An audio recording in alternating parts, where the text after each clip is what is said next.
Massengale, many of you know, I think all of you know.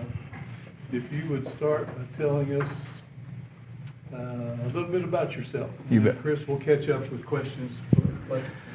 Well, first off, I want to thank everybody for coming here. I know it's summertime and you could be home doing a lot of other things, but you come to hear my vision and my goals. So thanks for being here. My name is Rick. I jokingly tell everybody I've got a PhD. You can call me Dr. Rick, but that just reminds me I got student loans, and that kind of depresses me. But I'm from the major metropolitan area of Lamar, Arkansas. If you know where that is, down in Johnson County.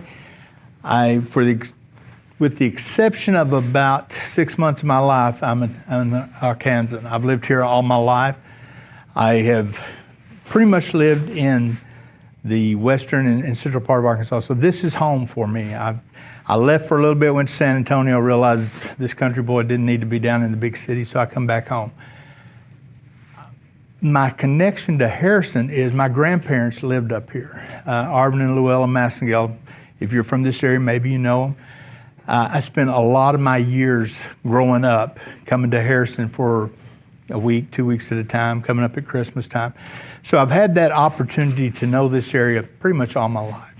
So I have got out of high school, went to college, went about 2 years, and life got in the way, so I had to slow down. Did not have the opportunity to go back until I was about 31 years old. Got a chance to go back, got my bachelor's degree, got my master's degree, and then eventually went on and got my PhD. All of it being so that I could do what I have a passion for, and that's be a part of education. So why do I want to be the president of North Ark College?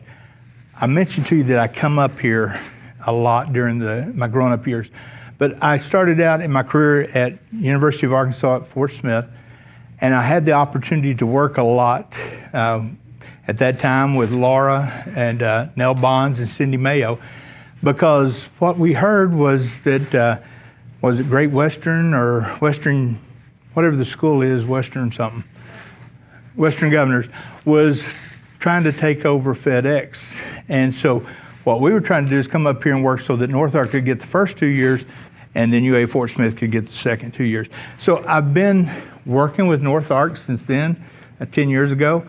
I had the opportunity then to go to Tech with a different position. I was hired to be the economic development and the industrial alliance person.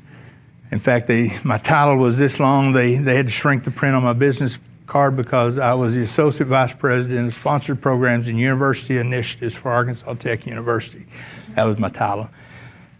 So when I was there, I think Laura and I that's when we really started working together more. We ended up, the end of our process was a 128-page memorandum of understanding for over 30 different programs. But I come up here about once a month, maybe. Once a month for a day while we worked it and fine-tuned it. Dr. Esters at that point was here, and I got to meet him, and I got to meet a lot of you guys, and I started forming relationships. I went to Tech to retire. My wife, by the way, sitting back there by Dr. Suggs, is Joanna. I mean, good Lord placed her in my life to keep me straight, and she's done a good job, I think. So I told her when we went to Russellville, I'm going there to retire. This is my dream job. I graduated Tech. I had the distinct privilege of handing her diploma when she got her teaching degree. And just a few minutes later, I got the distinct pleasure of handing my son his diploma when he got his degree. So I was at Tech, no intention of going anywhere else, and living the dream. And then I got a call from Laura. She said, hey, word just broke that Dr. Wood's retiring. And it kind of laid there. And I went home to Joanne and I said, what do you think about Harrison? And I think her comment was, well, whatever. So the longer I thought about it, I sat on a couple of days, so I I just started asking my own questions and answering them. Okay, that's fine. I come up here and, like I said, I sat on it a couple of days, and I come up here and I talked to Laura. I said, let me take you to lunch. Tell me about this position. I had a burning desire to come to Harrison because of the relationship I'd built with a lot of the key people, but also because of the quality of people I knew. So I applied for the position, was fortunate enough to get this job. During the process, I went home after the final interview, after I did the in-person interview, and she said, well, how'd it go? I said, it feels like home. It feels like my people. And so she started going to dumpsters and pulling boxes out of them so that we could prepare to pack. But that's how I got here. And then when I got here, not only did I see the quality of the programs and the quality of the support from the student services group, the faculty, they bought in. I asked them on day one, I said, close your eyes, dream about what North Ark could be, and then when you open them, tell me how to get us there. And I'll do my part to facilitate that. And so that was the process that we got to. And it's just been great ever since. Not only did y'all dream, y'all just blew it out of the water. I mean, things I hadn't even thought of, but that's the power of North Ark. None of this was Rick. None of the things that we just have accomplished since I've been here is Rick. All I do is get up every morning, put my clothes on, come to work. We, as a community, have taken North Ark and enhanced opportunities that didn't exist, 2 years ago. We didn't have cybersecurity. We didn't have data science. We didn't have enhanced business degrees or new innovative IT degrees. Right now, folks, as we speak, there's 473 different companies that are getting attacked with ransomware attacks. We're preparing students at North Ark to help fight that. We're preparing cyber warriors to be there. I didn't do that. Laura and Rick Williams and that group, they all come together and we said, okay, this is what we need. So that's what you need to know about me as a leader. What kind of a leader would I be? What kind of a leader am I? I want to go on record, and if it costs me the job, so be it. I'm a child of the King. And I will never deny that fact, because if I deny that fact, He'll deny me before the Father. So as I make decisions and as I move forward, that's who I am. I will never purposefully lie to you. I will never purposely deceive you in this community. I feel like the best fence in Harrison, Arkansas, and I'm not slighting any of our fence companies, but the best fence is that one that runs right out there, because it's keeping the community off of this campus and it's keeping my faculty and staff on this campus. We need to be out in the community. The community needs to be on this campus because that's who North Ark is. We need to be a vibrant, vital entity inside of the community. How do we do that? We're real good as academians, and especially this group, we're real good at dispelling knowledge. We got a lot of good knowledge. And we are known throughout the state and in the region for how good we are. Sometimes we don't stop long enough to just shut up and listen, though. What are we missing? Why are our students not stopping at North Ark? Why are our students going to Branson? Why are they going to Springfield? Why are they going to Northwest Arkansas? We've got to listen. So, part of my plan is moving forward, if given this opportunity, is, and it was in place, March the 13th, around 12:35 p.m. of 2020, we went into COVID lockdown. All the stuff that I've just talked to you about was in motion. Nell Bonds had me an itinerary to move from school to school in the high schools to visit with students, say, what do you want? What am I missing? Nell and Sarah were working on industry partners for me to visit so that we could get going. But we went into shut down and lockdown. But that's okay, because we were one of the few institutions in the state that laid off nobody, nor did we lose anybody over that COVID thing, because we did it right. We take care of each other. So who I am, what I am, I told you I'm a child of the King. I'm a father of 7, a grandfather of 9. I'm the most excellent husband to 1. And my style of leadership, and those that work here know this, I try to lead just as Jesus washed the feet of the disciples, to serve them. That's what I do. I need to serve you as a leader so that you have the resources and the tools and the opportunity to excel in your different areas. So that's kind of what you can expect of me. So that's 2-minute introduction. Okay. Thank you. All right, good. How do you engage the community? How do you and have you engage the community to be interested and involved with the college? The first thing, as I mentioned, that we need to work on is we need to get rid of the boundary line that this is the college and this is the town. The college needs to be just as important part of the entity of the community. We need to help engage the community to come on our campus. And by doing that, we've got to give them something back. It's not all about sitting in a classroom. It's not all about taking a class online. It's about the college experience. It's about coming here and getting something out of it. I make the comment when, and one other thing I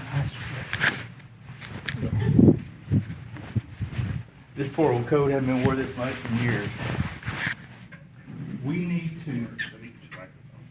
Oh, that was strategic. Yeah. Right there. Growing up in the 70s in that major metropolitan area of Lamar, Arkansas, one Saturday night every month I would go to Arkansas Tech University, to the college. I didn't know what it was, but I'd go there, what for? I'd go to watch Mid-South Wrestling. And then a couple of weeks later, I might go to Arkansas Tech University and watch a concert. I got to see the Gaithers there, if you listen to the kind of music I listen to. But here's the thing, where was I going to? I was going to the college, because that's where stuff happens is at the college. We got to get there. We got to do that. Right now, we are training some of the best talent in this area, and we're watching them get in their car when they get their degree and they go off to a 4-year school, and we never see them again. We need to be the destination to bring them back. And we have some really neat initiatives that are going on right now.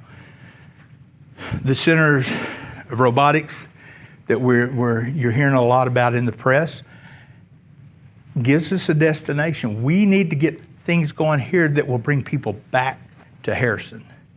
The way we do that is we become a vital member and we support the community, economic development. We support the high schools. And in return, if we have things going here and if people in the community are coming here and we're going out into the community, before long, you know what? We don't know where we're at. We're just one big group. We're a community. I mean, it's not,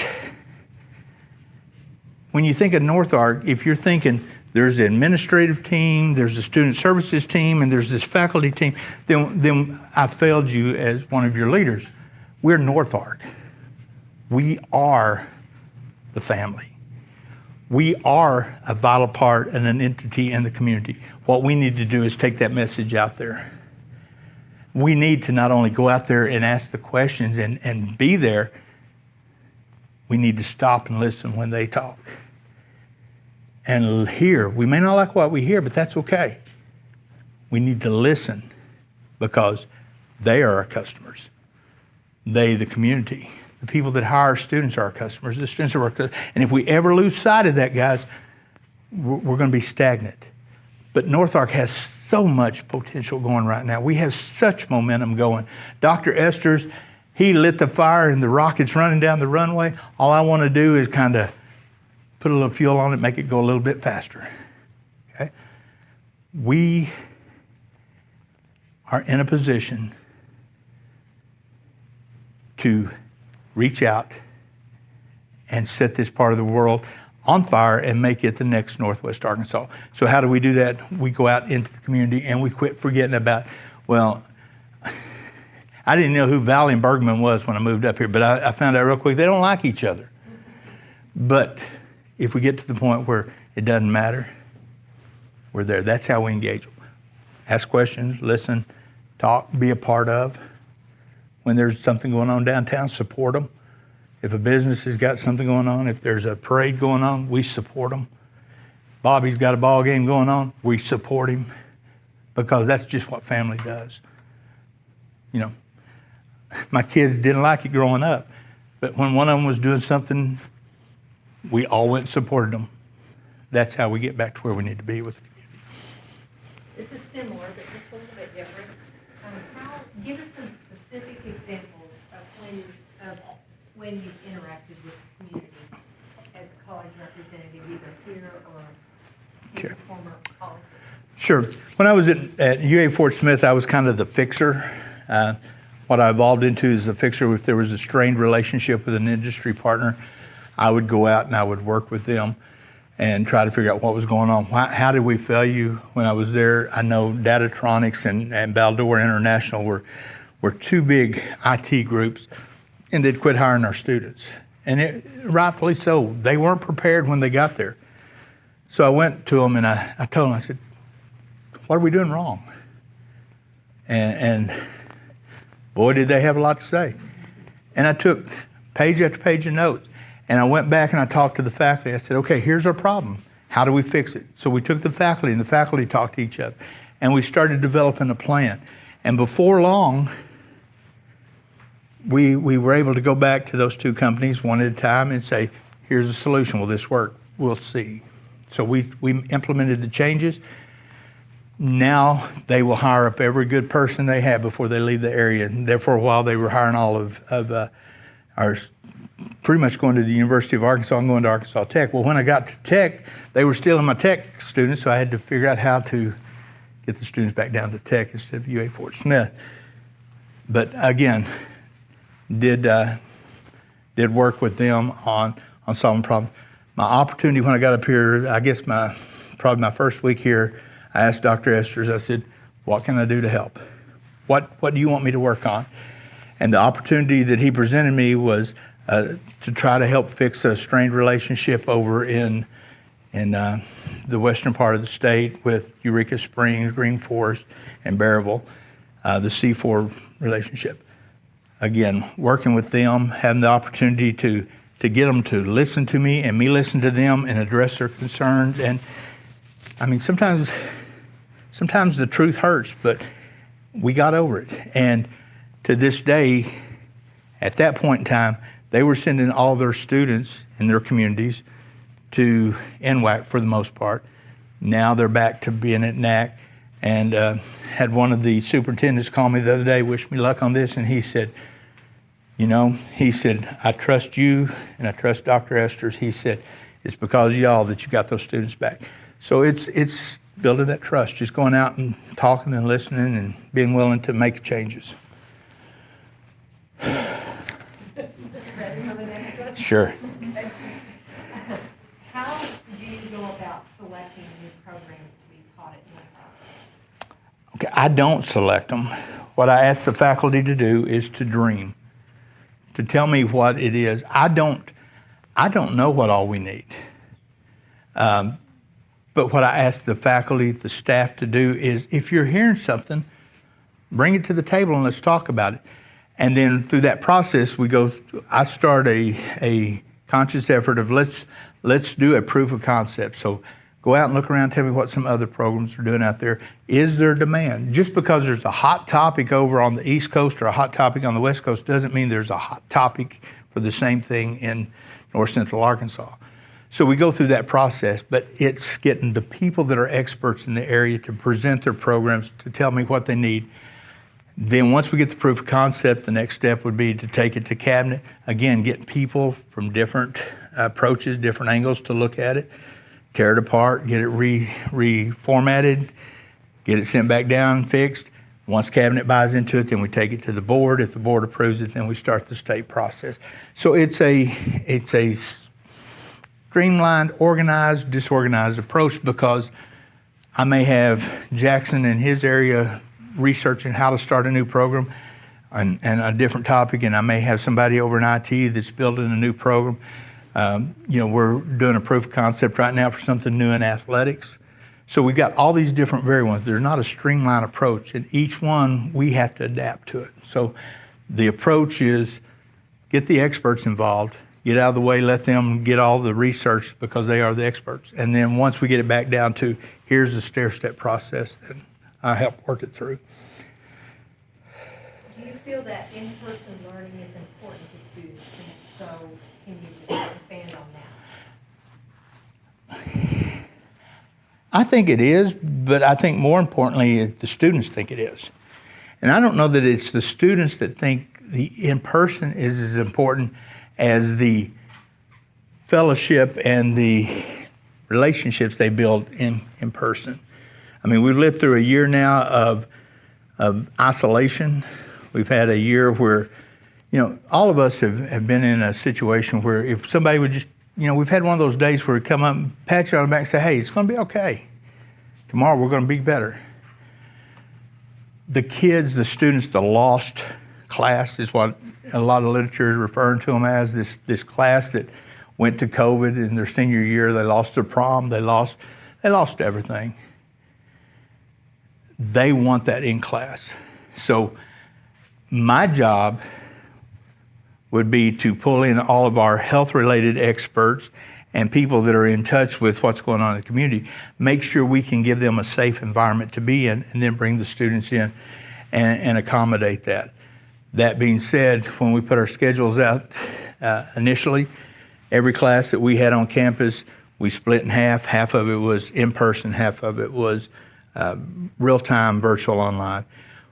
As more of the real persons wanted it, we scooted the line back till we got to COVID limits. So whether I think they're important or not, the students who are wanting them think they are. And they're our customers, so we need to be attentive to that. What should North Ark do differently to help solve the shortage of skilled workers for the businesses and the industry in our area? I've kind of touched on that, in my opinion, already, and that we don't have anything to attract people to come to our area and stay here. And if we were able to attract them, there's such a housing shortage, there's no place to put them. I mean, there's no place to move in. I think I heard today that there's no places for our athletes to go, and we still got athletes looking for houses. So what we need to do, in my opinion, is engage the community, engage our industry, engage our educators, and let's figure out what do we need to do as this area's region, do we need to do to be able to bring opportunity and to keep those kids here. When those kids come here, when the opportunity exists, then right now, if a kid comes to school at 2 o'clock, they can be in Branson by 3 o'clock and they can work an 8-hour shift. They can go up there and make a little bit more money. So we need to make sure that the pool of talent stays in this area. By doing that, have stuff going on in the college, have stuff going on in the community where they will come here and stay. Once they start doing that, they'll take these jobs. We've got housing that's coming as a solution for part of our problem. When those guys move out of the links and all the other apartments around town, that's going to create a vacuum of open spots so that industry can bring in people there. So I think it's kind of a roundabout snowball. Okay. Let's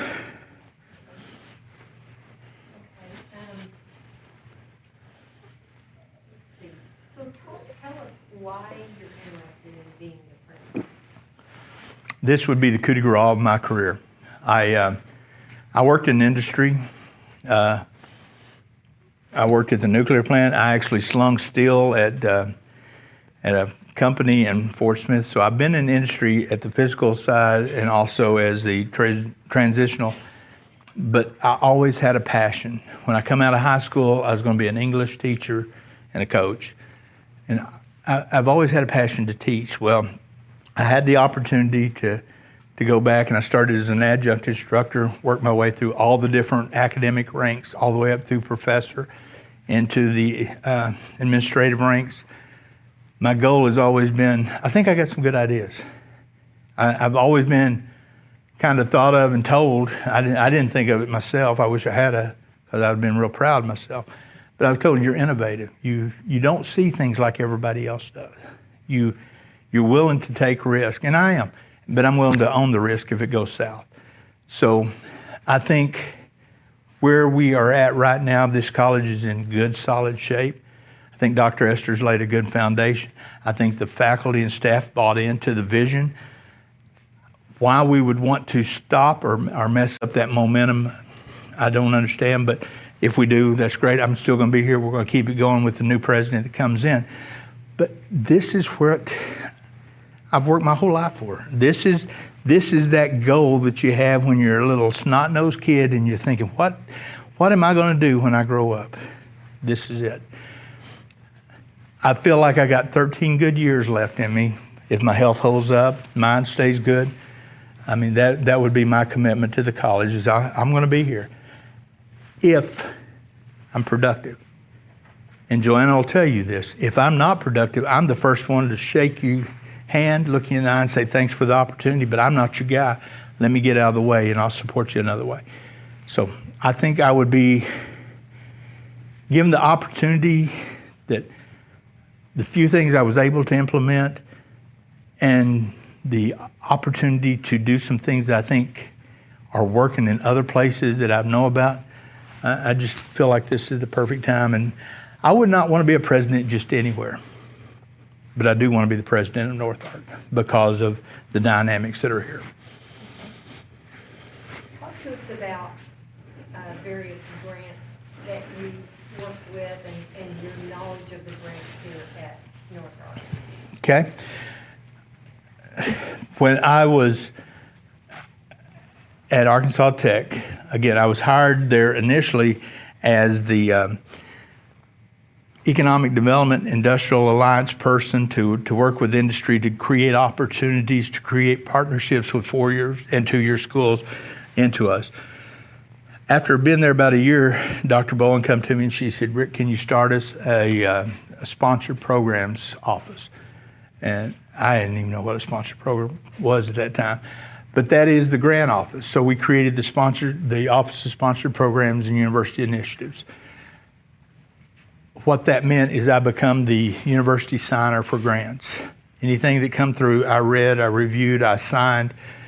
That was all pre-award, post-award would come in. We would make sure that we had all of the documentation and submittal formulas in place and personnel in place. So I'm very familiar with the entire grant process, both NSF, Department of Education grants. Those would be the two big ones we deal with. Maybe the Institute of Health, Blue and U is big in this area. Here at North Ark, we have a big support set of grants, the TRIO grants. Help me out, guys. I know there's others. It's been a long day. CPI, what's some of the others? I can't remember all the 3-letter initials. What I do know is they support students that have life in the way and they can't get around so they can go back to school. They give us food to eat for our people. They give them a place to live. They give them daycare center. We've got those grants. I don't need to understand it. As the president, I don't need to understand. I need to know they're available. But what's most important for me is I need to know where to take them to get that help. And that's what I would do. And I would learn all the 3-letter acronyms. But at this time of the day, after all these interviews, I'm a little bit dread. But so I know we got them. But what I know more important than anything else is I know we got people that are more than qualified to get the kids, help them overcome the roadblocks, be that person to put your arm around them at the end of the day and say, hey, it's going to be all right. We're going to get you there. My goal in life is if I stay here at North Ark, either as vice president or president, I tell this story. There was a time in my life when I had 2 pair of pants growing up. I had a blue pair and a green pair. And I'm not asking for anybody's sympathy. I'm just telling you this is why I think like I think. And I was always clean, but that's all I had. 2 pants, 2 shirts. But I went to school every day. I held my head up, but when it come time, there's a lot of times I kind of embarrassed. We've got support services. I'd like to concentrate all of our support services to put them into an area so that our students can walk in the back door without going through the scrutiny, so they're not seeing that they're having to get the service, so that when they come out and they walk out that door, they can come back in the front door just like everybody else. And when we do that, then we've achieved what we want to do in creating equality. Money, prestige, status should not ever come into play in a college. We have grant people that can help get you there. We can help get you child care. We can help get you food in your belly so that you can study, because you can't learn if you're hungry. So that's what I know our grants can do for you. I know they can get you a little bit of gas too to get down the road. I know I used to use that gas money a lot when I got the chance to go back to school. I'm a perfect example. When I was a dislocated worker, I was a YETA student. I got gas money every week to go to school. Got my tuition and books paid for to get my bachelor's degree. From there, good Lord blessed me, and I've had the opportunity to continue on. Sometimes you just need a little help. If somebody that didn't know you, this is kind of I'm rephrasing the question because most of all of us know you. But if someone were to come on campus who doesn't know you, what do you think that they would find out about you personally? What would they hear about you personally? I hope they would hear that I'm an honest man, that I'm an innovator, that I am enthusiastic, that I care. And if nothing else, they would walk out knowing that that's a godly man. That would be my goal. That's a short answer for. That is, as the day's gone on, the answers have gotten shorter. I know. No, it's an exhausting schedule. It is. That's all of my questions. Does anybody have any burning questions that they would like to ask Dr. Brett? That I haven't asked about? I got 2 dogs and a cat too. No chickens. No chickens.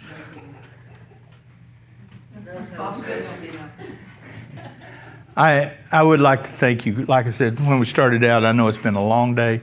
Some of you guys have stayed here all day to hear me, hear my goal, my vision, my heart. Win, lose, or draw, guys. Sun's going to come up tomorrow. We're going to come to work. We're going to move North Ark to the next level. I think I am the best person just simply because I endured a year like nobody has ever endured with you before. I told my wife this morning, I'm kind of like, when you're the internal candidate, and Don, close your ears. When you're the internal candidate, it's kind of like you're the brother that everybody's seen getting out of the shower. I have nothing to hide. You've seen it all. I mean, you've lived this with me. We've walked the walk. We've protected each other. We've cried together. Grown men do cry. We have went through a pure, devastating year. And this morning on Facebook, and I've said this in a couple of hours, there was a little, a meme of a little boy, and he's looking at his mom, and he said, "Mom, what's that scar on your arm?" And Mom said, "That's a chicken pox vaccination." He said, "Why don't I have one?" She said, "Because that worked." We're going to beat COVID. It may not be today. It may not be next week. It may not be next year. We're going to beat COVID. But we are one of the few schools in the state of Arkansas that did not lay off anybody, nor did we lose anybody in COVID, because we took care of each other. We all loved wearing a mask. We got up every morning thinking, which mask am I going to wear today? But we showed up with our mask on. We looked at each other. We voiced our frustrations. We didn't hug each other. We air hugged. And then we went home. Because that's what family does. That's why I want to be the president here. I want to help be the servant leader to this kind of a group. Because this group don't come together very often. I have been helped out at the University of Arkansas Little Rock. I have taught at Tech. I have taught at UA Fort Smith. I have adjunct at other schools. Nobody has this. I'm not talking about me, I'm talking about us. And nobody has the passion and the caring for each other. That is why I want to be president of North Ark.